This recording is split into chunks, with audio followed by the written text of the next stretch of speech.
Today, we will learn about the 7 US states with the highest GDPs. At number 7 is Ohio, with a GDP of approximately $800 billion.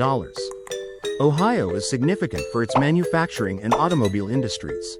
At number 6 is Pennsylvania, with a GDP of approximately $900 billion. Pennsylvania is a hub for energy, agriculture, and healthcare.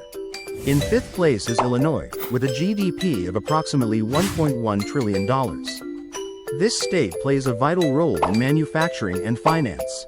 At 4th place is Florida, with a GDP of approximately $1.4 trillion.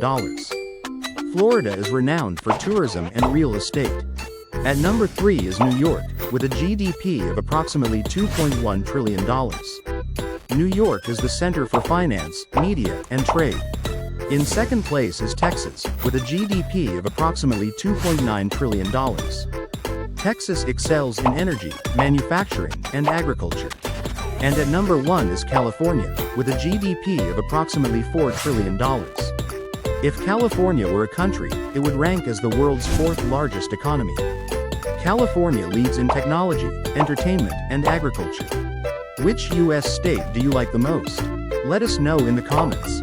See you in the next video. Bye.